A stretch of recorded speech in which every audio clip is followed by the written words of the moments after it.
Hello guys, Thonin here and welcome back to the channel.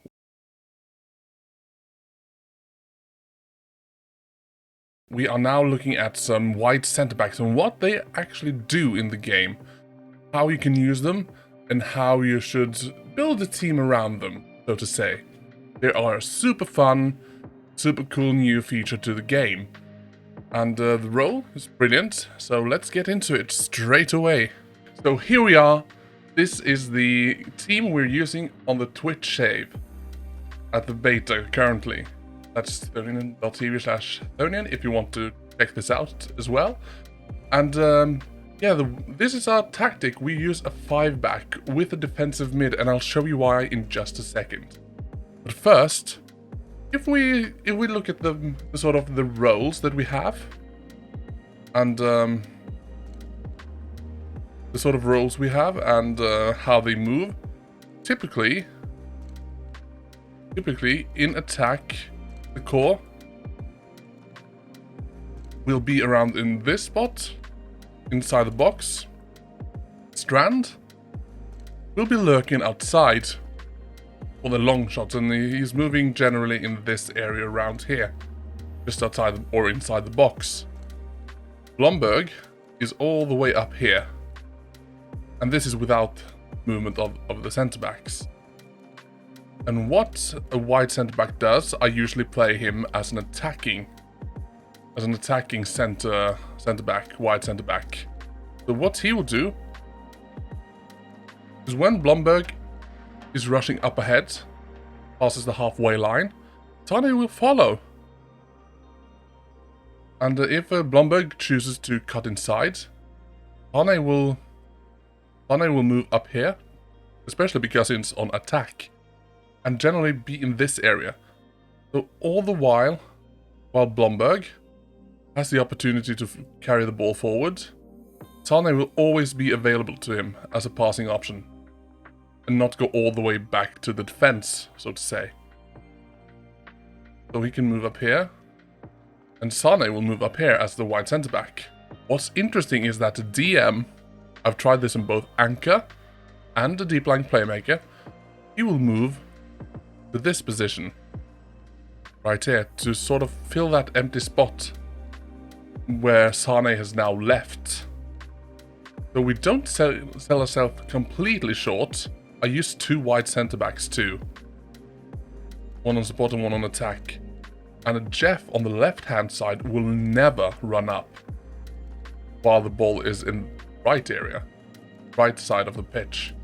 So he will stay down here as a back 3, while Sane is moving all the way up here and all the way out here. So then Egeberg and Sakor and Finna can be in this general area around the 6-yard box, or however far.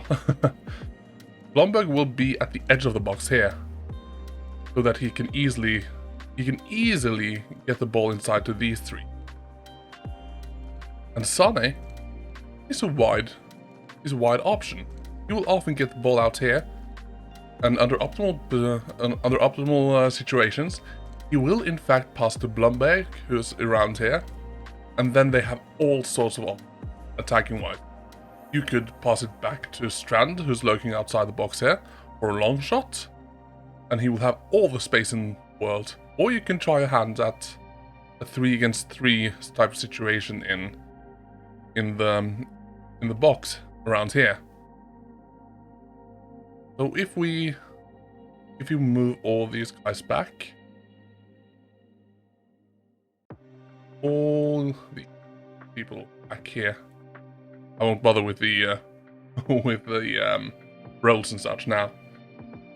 Say that this happens again, another attack. Blomberg moves up here, Sane follows him. Now Blomberg plays the ball over to Sakor, or Strand I mean. Then Christensen will move up, of course. Jeff will follow.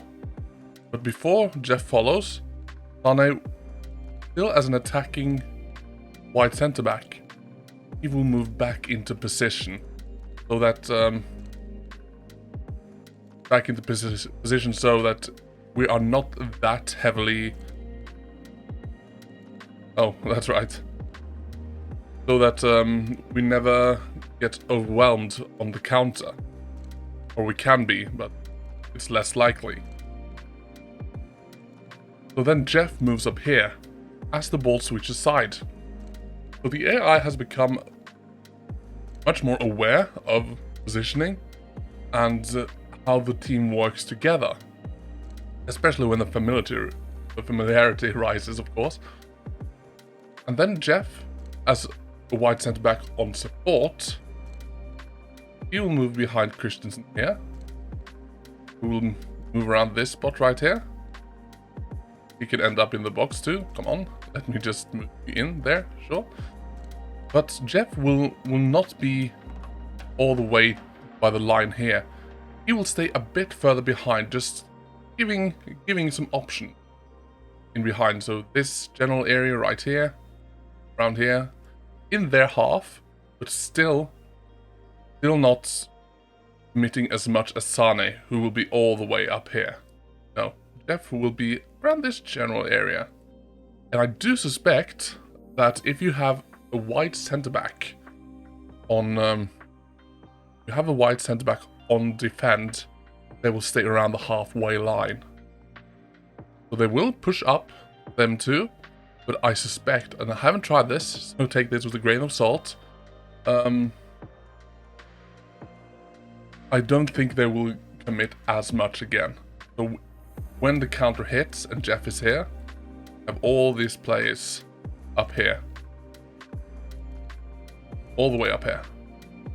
Then Jeff will quickly fall back when they get possession, and we'll have this sort of formation. Even if all these players are committed to the attack and we get the counter. And so that's basically how it works. And the option when Christensen moves ahead, have Jeff constantly behind him, it opens up a lot of space. Something happens too when we're all the way up here. If we now for a second imagine that this defense we have here are their defense, right? Here. Now Heggebø is their left back. Jeff is still Jeff for us, and Christensen is Christensen in real life. So what happens when the wide centre back and the winger slash left back of our attacking a wing back? Now their backs have to work, get the ball from these two. And all the other defenders are busy handling, well, all these guys, right? We have 4 attackers here who will more than take up all their defensive capabilities. And now you always have a free man to play, under optimal positions, of course. And if you work the ball well enough. So their back will have to run between these two all the time, and they will almost always be available for a pass. And that really helps out with the attack in the attacking phase. And if you like to play a slow, shorter passing, I think that's the optimal tactic and optimal instruction for this sort of tactic as well. So let's just load this back up as it was. Sure. Oh, this bothers me. Sorry, hold on. This is correct. Now it's correct. Right. So when you see this tactic, I like to use the wide centre backs either with the complete wing backs or attacking wing backs. And I also like, alternatively, I like using them with a defending winger. Because we do need some width in the defense and the attack to properly use this. I don't suspect I don't suspect that...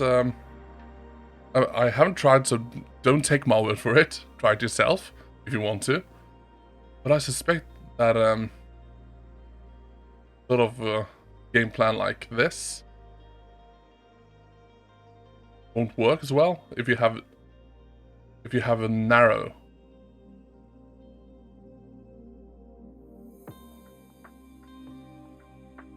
Like so this sort of thing, I don't suspect that will work well as with the Anchorman, and definitely not this either. Then you can see there's so much space out wide here, and you get nothing. And if these are two attacking, there's a huge space here can be counted in, even if you have these three. So if you have wide midfielders, right mid and left mid, if you have them that is wingers, I'm really afraid, even if they are on support, I'm really afraid that you will sell yourself short. That when these players are in these spots right here, that their wingers, their backs, can overwhelm you on the counter. So my suggestion and my view on this is to use either the wingback or the defensive winger position and role. This way you can create a balanced attack. And mind you, as a Metsala, the core will work around these channels here, and he will often end up in the box. And Strand will almost always end up here. But with a slow build-up, as I have, you can see here, I have a lower tempo, I have shorter passing.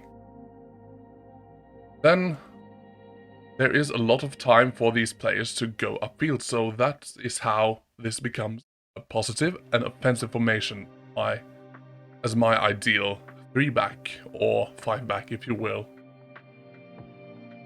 So you have these 4 in this general area here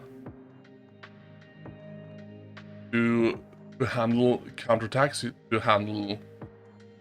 to just handle everything that's thrown at them.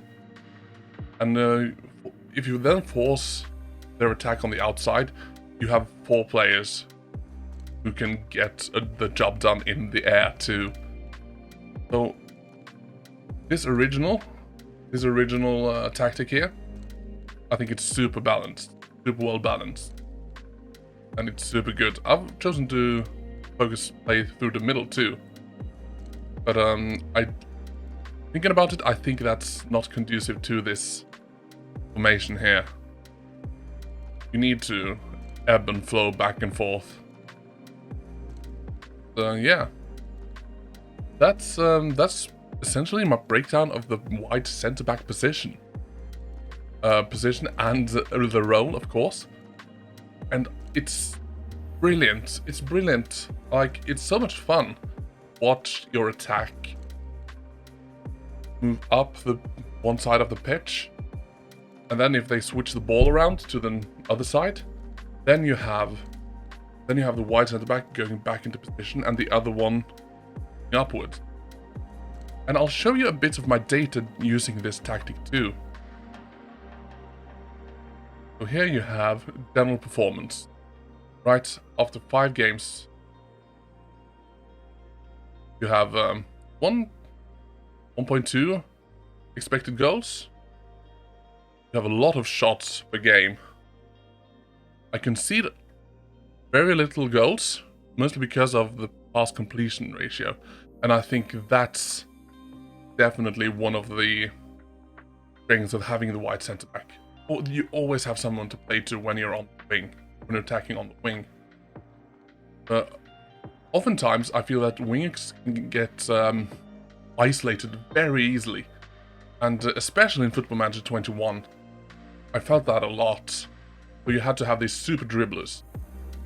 And your wingers were a really difficult position to fill out and use effectively. Now I think that's fixed, so to speak. I can see here the data hub that I probably should, with this pass completion ratio and the shots on target, I probably should work the ball into the box. Yeah, so yeah. We don't need to defend a lot either. See here. We win a lot of our tackles. And we concede very little. And we have a few clearances, few fouls, very few blocks, very few interceptions. But we concede less because we are very good at ball. Let's see. Can I find the possession stats? Yep. Here we go. Possession stats. We infrequently win the ball, but we are one of the best teams in keeping possession.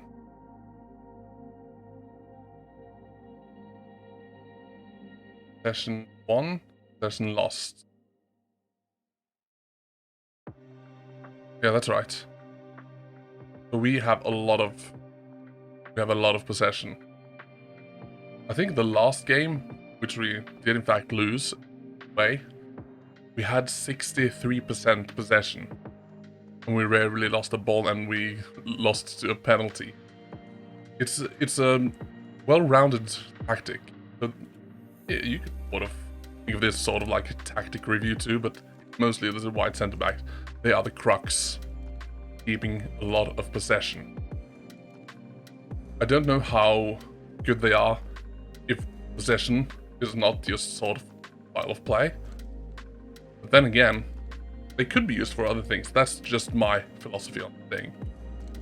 And yeah, I think that's honestly it. If you like this video, consider subscribing to me on this YouTube channel right here.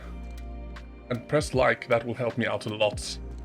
Also, comment on what your favorite new feature is on this game. There's a lot to choose between, honestly. If you want to watch me stream this save live, I stream on Mondays and Thursdays at 6 PM British time. And we have a lot of fun there. So please follow me there too. And yeah, I will see you in the next video. Goodbye then. See ya.